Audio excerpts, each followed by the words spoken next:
Greetings everyone, my name is Phoenix Singh. I have doctorates from the University of Oxford in psychiatry, as well as in clinical psychology from University of Konstanz. Today we're going to be discussing an article which came out in the Wall Street Journal the other day, which is called, "Is There a Doctor in the White House? Not If You Need an MD," by a gentleman by the name of Joseph Epstein. Now, I've got the article here. We're going to read it together and give you some feedback on it. This is an article that has sparked a lot of conversation, a lot of debate, most of it very negative in terms of people's views of the article. And so as somebody who, for God knows what reason, has 2 doctorates, I figured I would go through and I want to share my thoughts with you, okay? So let's go ahead and give it a read. And I'll be stopping periodically. I'm going to give you my thoughts on this. Okay. Madam First Lady, Mrs. Biden, Jill, Kiddo. First of all, don't call anybody kiddo, champ.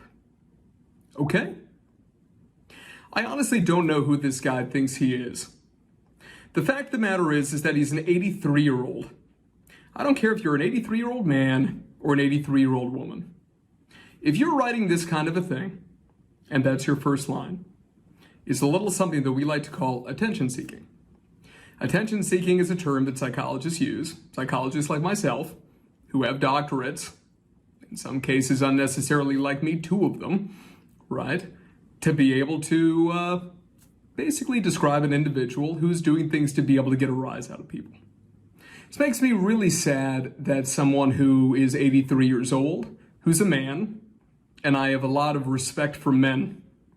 I coach men, I run a men's ministry, and let me tell you right now that my definition of a man is an individual who leaves everyone who he meets better than he found them.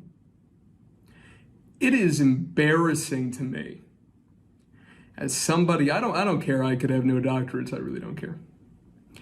It is embarrassing to me that I have to say that you're a man. You're frankly a little boy. And this is very embarrassing to me, that I have to put myself into any kind of an in-group with you. Let's go ahead and keep reading. Any chance you might drop the doctor before your name, Dr. Jill Biden, sounds and feels fraudulent, not to say a touch comic. It's unbelievable to me. Unbelievable. Let me tell you right now, I don't have a medical doctorate. I'll tell you that right now. And I can tell you that I am very blessed to have family members who do have medical doctorates. And they're some of my favorite people in the world. They're tremendous. The amount of education they've gone through, the practical skills that they have is really amazing. You know, I always like to joke around and I say that, you know, if somebody on a plane all of a sudden, you know, like drops down in the middle of it, I don't want me on that plane. I want my cousin on that plane to be able to go and make sure that that the gentleman or the young lady who's been, you know, possessed by whatever the ailment is okay. And then I say, but when all those passengers who saw that traumatic event get off the plane, pretty sure I'd want me to be there. That's what I would say, okay? Now, in terms of what I think about the concept of calling people doctor, and are only medical doctors doctor or other people, for example, Jill Biden, she's gotten a doctorate in education. Is that also a doctor? And what I can tell you right now is that one thing that I always teach anybody who I mentor, and I mentor quite a few people. I mentor men. I have the sincere pleasure of mentoring women. And I can tell you that I think that getting any degree to be able to be called doctor is idiotic. I think that's an idiotic pursuit, if that's the reason you're getting a doctoral degree. Usually this is because maybe there's other people in your family who are doctors, or maybe it's something where you've dreamt of it as a child that everybody's going to call you doctor. Trust me, I got 2 doctorates. Nobody calls me doctor or anything, right? In an educational capacity, if I essentially am getting, let's say, like introduced to be able to go up and give a keynote speech, which I do quite a bit of, or to be able to give a training or a workshop and these sorts of things, right? I definitely put the degrees after my name. And usually if you have a PhD, for example, let alone 2, then what ends up happening is that people will in a very, you know, nice way or whatever, say, you know, now introducing Dr. Phoenix Singh, which is fine. The fact of the matter is, it doesn't matter what my credentials are. The fact of the matter is, do I actually know what I'm talking about? Do I have content mastery? Let me tell you one thing that I agree with this guy about. I have had the tremendous misfortune over the course of my 34 years of life of seeing the rise of what I sincerely believe to be meaningless doctorates, and especially meaningless master's degrees. I can tell you that right now. I think it's a play. I think it's a cash grab by universities to be able to take courses that they're already offering that are part of different established degree programs, mix them together, and throw them out. That's what I think about it. And I'm embarrassed as somebody who has a history of being in higher education, of seeing that take place. It's very embarrassing to me. Now, I can tell you that because of that, there are people who have doctoral degrees in insane things, right? Metaphysical, natural, holistic studies and these sorts of things, right? Not trying to make fun of anybody in particular here. I promise you that right now. I mean no disrespect to individuals who are maybe passionate about any one of those things. But to be able to give you one example, there's a guy here in Washington, D.C., which is where I live, and he calls himself Dr. something. I think it's like Dr. Dan or some ridiculous thing, right? And he's got an online doctorate, which is like you mail away for it. You pay $300 some odd, and you get like an A4 piece of paper. You don't take any exams or anything like that. It's the stupidest thing I've heard in my life. This is not a doctor, okay? This is one of these things, though, that this is the problem. Is that you have guys like this Epstein guy, right, who basically have lost respect for the American educational system, especially higher education. And to be honest with you, from that perspective, I see where he's coming from. I do. I don't think this is an appropriate way to communicate with any human being. I can tell you that right now. But I can tell you that I understand where he's coming from on that, because I have those disappointments too. So that I definitely feel. So your degree is, this is from Epstein, I believe in EDD, which is Doctor of Education, earned at the University of Delaware through a dissertation with the unpromising title, Student Retention at the Community College Level, Meeting Students' Needs. Let me tell you, there's a word, it's my favorite word in the entire English language. And this word is officious. And officious means to offer advice where none was sought. It's my favorite word, because I think that especially in this day and age, there's a lot of it. Hell, look, my entire YouTube channel is based around it. If you think about it, that's accurate. The concept of using inappropriate, subjective, and highly emotional adjectives like unpromising title, when this guy clearly, his experience in academia is clearly quite limited. He goes on to talk about it. We'll cover it, right? But not knowing how to be able to essentially title things like doctoral dissertations, right? Not knowing how to title things like master's theses and these sorts of things. Let's put it this way. The whole meeting students' needs things, I agree. It's a little hokey, right? But the beginning, totally standard. Completely. If it was something like student retention at the community college level, and then something along the lines of a pilot study, a preliminary investigation, it'd be fine. You can see that kind of stuff all the time when it comes to peer-reviewed papers. I can tell you that right now, having read these things for a decade and a half. Okay? Let's keep going. A wise man once said that no one should call himself doctor unless he's delivered a child. Well, I think it's pretty ironic. Anybody talking about wisdom who speaks like this to people. 83 years old. Let me tell you right now, the older that I get, and I'm still a young man, right? The older that I get, the more appreciation I have for older men. Now I'm a man, so I'm talking about older men, okay? I'm not trying to limit this to anything. I gain such a deep respect and appreciation for the older men in my life who recognize the blessed responsibility that they have. It's not an obligation. It's a responsibility that you need to take upon yourself willingly, essentially to be able to say, you know what? I think that things are larger than just me. They're larger than just myself. And I have a responsibility, the older that I get, to be able to look back on my life, figure out those things that I could have done differently, as well as those things that push me forward in a healthy way, and to be able to share those things with other people.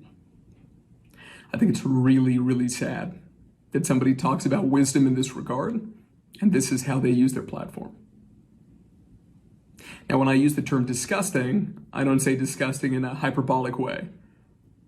There's 6 universal emotions: happiness, sadness, anger, fear, surprise, and disgust. Okay? 6. Disgust. Individuals who are more conservative, I can tell you right now, I am not liberal, and I do not know what the Republican Party of the United States stands for anymore, or the Democratic Party for that matter. Growing up, I was definitely more liberal, but anybody as they age, they end up getting more conservative. something that ends up happening just as a general trend. Literature bears it out. Now, when it comes to being conservative, one of the things that you end up finding is that people with higher disgust sensitivity tend to be statistically significantly more conservative. Okay? And so, in other words, right, high disgust sensitivity. You don't like change. You don't like things that are being modified somehow. You don't like cultural change, anything having to do with this. You don't like it, right? And so what does that usually do? It triggers anger. And anger and fear are the two most diametrically opposed, closest linked emotions of all of them, right? Anger and fear. You're afraid of something, you tend to get angry. You're really pissed off, it's usually because you're scared shitless about something. I can tell you that right now. Let's keep going. I taught at Northwestern University for 30 years without a doctorate or any advanced degree. It happens, right? And Northwestern University has already come out and they've said that this is, the shit show that it is, this article. I have only a BA, and then he tries to be cool, because he's a cool cat, right? I have only a BA in absentia from the University of Chicago in absentia because I took my final examination on a pool table at Headquarters Company, Fort Hood, Texas.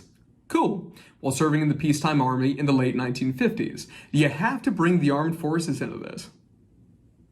My family has a very strong history of serving in the armed forces.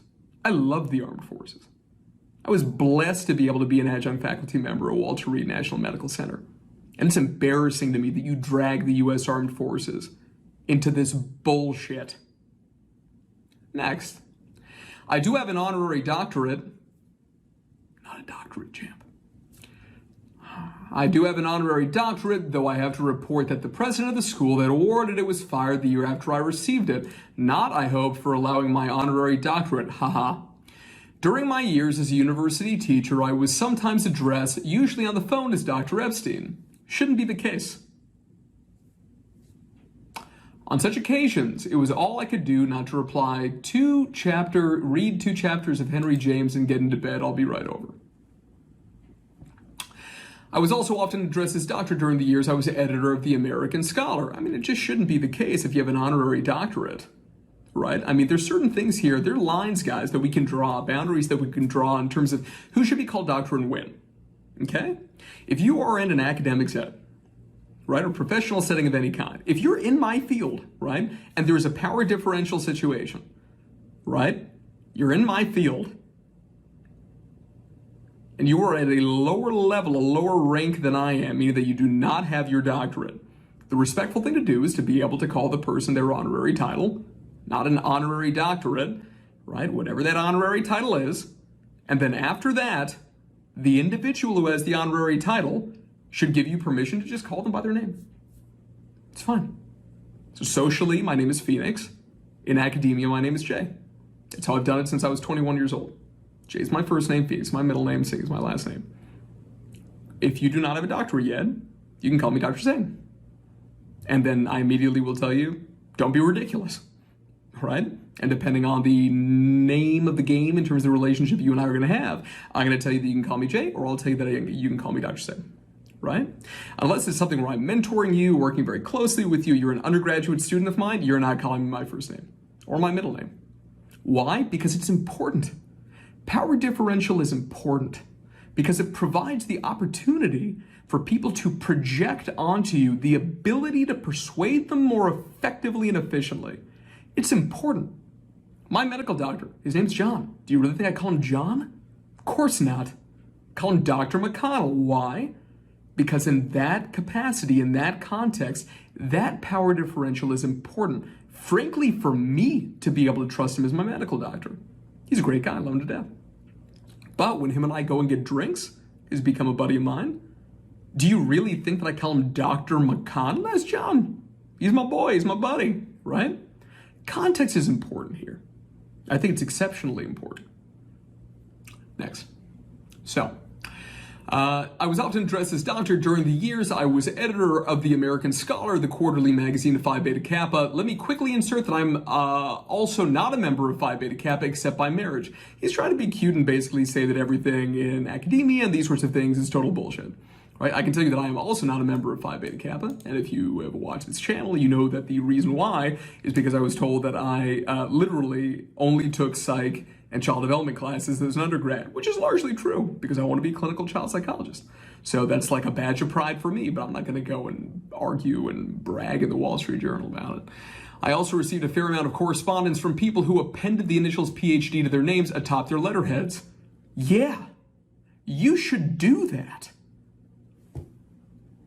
Okay. And have twice seen PhD on vanity license plates, which struck me as pathetic. Okay. Somebody writing a piece like this, calling somebody else pathetic for a vanity plate, it's kind of the pot calling the kettle black on this one, guys. In contemporary universities in the social sciences and humanities, calling oneself doctor is thought bush league bullshit. That's bullshit. I'll tell you right now. The reason you guys watch this channel, I hope, and a lot of you have told me, is that I'm very straightforward with you. I don't sugarcoat anything. I don't bullshit you. You ask me questions, I give you honest answers. Okay? This concept that in social sciences and humanities, calling yourself doctor is bush league, bullshit. That's not true. Don't believe it for a second. Next.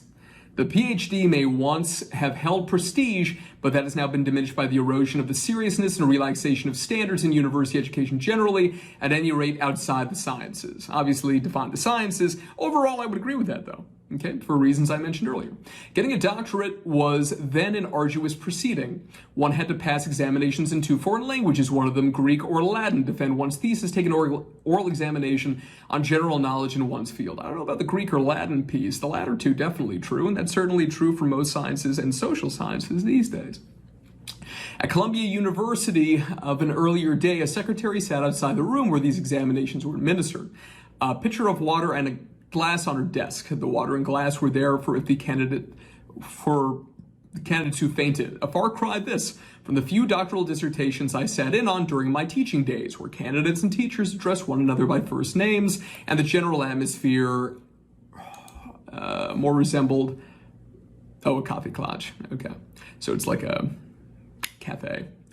Dr. Jill, I note you acquired your PhD or your EDD as recently as 15 years ago at age 55 or long after the terror had departed. Let me tell you right now, if you're an advanced doctoral student, I got a lot of respect for you. Would I go and do it? Me personally? No, it's my decision, it's my life. Right? The number of friends and colleagues that I have who have had master's or undergraduate degrees and have risen in the ranks and have decided eventually, for example, in terms of an EDD, they want to go and they want to become a principal, right? Some of these positions have a requirement that you end up, for given jobs, to be able to become a principal, that you have an EDD or some sort of a doctoral degree. Okay, fine, God bless you, right? Go ahead, check it out. Getting a doctorate at age 55, I got my first doctorate, I was 24?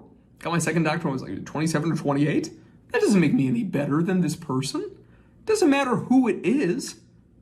It's just a ludicrous thing to say, a ludicrous thing to do. Insane to me. The prestige of honorary doctorates, yeah, I agree, has declined even further. I'm going to skip this paragraph. The guy goes on for an entire paragraph talking about honorary doctorates. Nobody cares about honorary doctorates. They're not doctorates. They're just not. But I don't think anybody's arguing that they are either. So I'm very confused about that. At Northwestern, recent honorary degree recipients and commencement speakers have, oh, for the love of God, again. Okay, so it's all about honorary doctorates. Political correctness has put paid to any true honor an honorary doctorate may once have possessed. Talking about Bill Cosby. Okay, again. Okay. I don't know why it goes on for 3 paragraphs about that, but then here's the final paragraph. As for your EDD, Madam First Lady, hard-earned though it may have been, please consider stowing it, at least in public, at least for now. Let me tell you right now, okay? So if Joe Biden, right, who's going to be First Lady of the United States under the President-elect Joe Biden, if it is the case that she is asked for medical advice, right, or anybody's asking for medical treatment, if there's anything medical in nature, straight up, she needs to tell that person to be able to go and consult somebody with a medical doctorate or medical background of some sort. My mother's a nurse. She's a phenomenal woman, right? I would talk to my mom about that before I ever, with my 2 PhDs, I would go to my mom, okay? Whether she was my mother or not, because she's a brilliant woman and she knows exactly what she's doing when it comes to healthcare, right? Now, when it comes to the future Madam First Lady, right, Jill Biden, let me tell you, If somebody's asking about educational policy, not in medical education, in like primary school, secondary school, and so forth. You really think I'm gonna go and ask a medical doctor about that? Are you out of your mind? You go and you ask somebody who has got the proper qualifications. Not just an EDD, you gotta see what program the person went to, and not just what the program is now. What was the program and who was the supervisor at the time that the person was there? Academia is cyclical. If you watch this channel, you know my views on this. Watch the other videos on this channel. If you like this kind of style in terms of me just shooting it to you straight, this is your channel. You can ask me anything you want about life, about academic careers, and I will shoot you straight because I care about you. I care about you enough to tell you that I don't want you to turn out like somebody like this person who wrote this article, whose amount of disrespect makes it quite clear this person is not a man. Do you know the number of people who have written on Facebook or written on Twitter, written on all these sorts of things that I've had to take a look at and talk about toxic masculinity when they look at something like this? You know, as I already mentioned, I work with men. I work with young men. I work in men's ministries. Do you know how much men have been dragged through the mud in this country or other countries because of this kind of bullshit? It's insane to me. So this guy needs to, honestly, he's 83. He's lived a long life. He needs to give some serious thought about to what his legacy is going to be. This guy's written a crazy number of books, a ton. God bless him. I've written 5. He's written way more than me. You're the man. But if you're going to use that platform that you built, hard-earned though it may be, to be able to write this kind of incendiary nonsense, right? F you. That's what I got. On behalf of academia, of myself, and of this channel, shut your mouth.